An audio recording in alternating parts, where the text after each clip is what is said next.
If I asked you to name the most valuable company in Southeast Asia, you'd probably say Shopee, Grab, or maybe GoTo. It makes sense. They are the global face of this region's digital economy. But if you look at the balance sheets, you would be dead wrong. The reality is, the Southeast Asian economy is not ruled by tech unicorns. It is ruled by old money. Specifically, banks. While tech giants are still burning cash to find a profit, the traditional banks in this region have quietly become some of the most profitable money-making machines on Earth. Today, we look beyond the hype to rank the top 5 most valuable companies in Southeast Asia.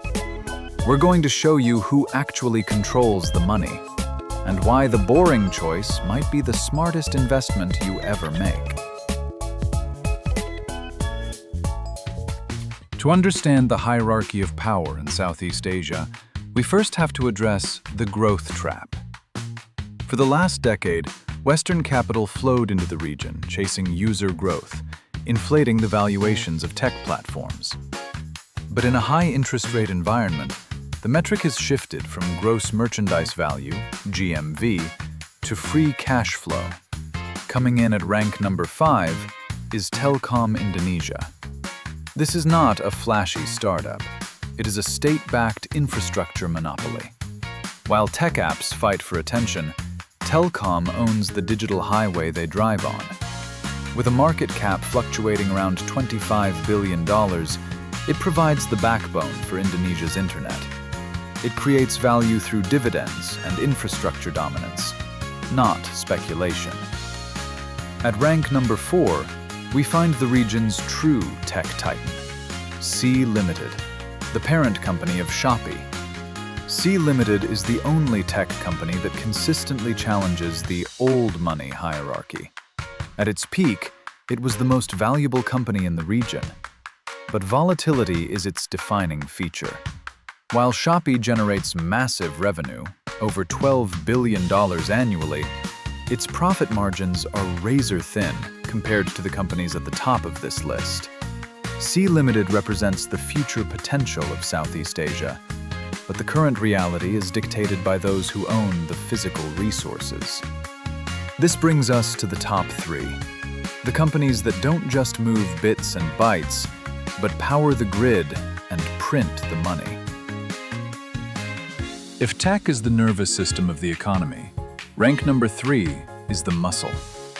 This is PTT, Public Company Limited, from Thailand. PTT is a Fortune Global 500 behemoth, primarily state-owned, that controls Thailand's energy security. While investors in New York obsess over software margins, PTT generates cash flow from the ground up, literally. From natural gas exploration to operating a massive network of retail stations and coffee shops, PTT is an integrated conglomerate. The secret sauce here is defensive stability. In emerging markets, energy demand is inelastic. Whether the economy is booming or busting, factories need power and trucks need fuel. PTT's valuation, often hovering between $30 to $35 billion, is backed by tangible assets and consistent dividends.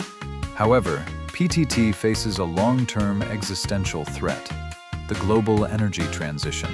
They are pivoting aggressively into EV manufacturing and batteries, but today their wealth is still black gold.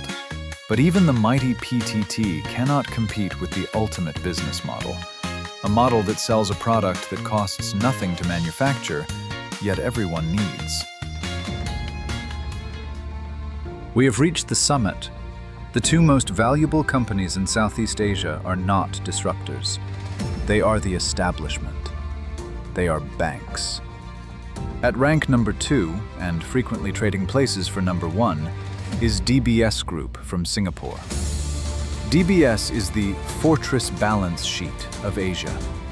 It benefits from Singapore's status as the Switzerland of the East. But DBS isn't just a safe haven. It's a rate-sensitive money machine. As global interest rates rose, DBS's net interest income exploded.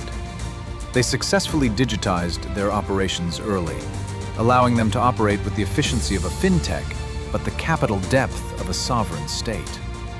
But the true crown jewel of the Southeast Asian economy, often the most valuable company by market cap and arguably the most robust, is Indonesia's Bank Central Asia, or BCA.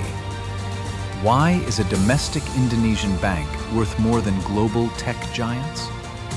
The answer lies in one specific metric, NIM, or net interest margin. In the US or Europe, a bank is happy with an NIM of 2 to 3%.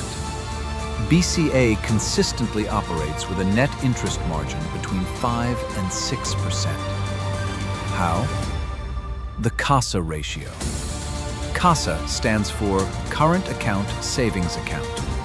It represents the cheap money customers leave in the bank earning near zero interest.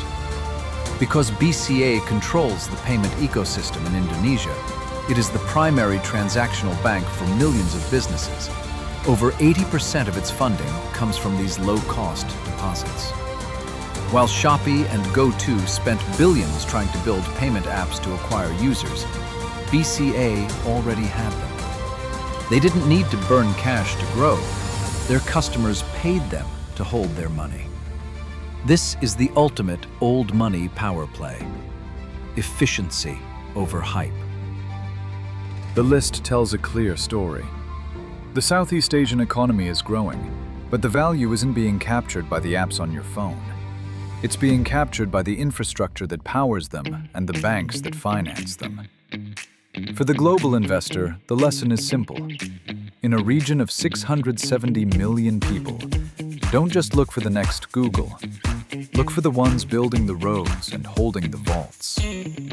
Which sector do you think will eventually dethrone the banks? Let us know in the comments.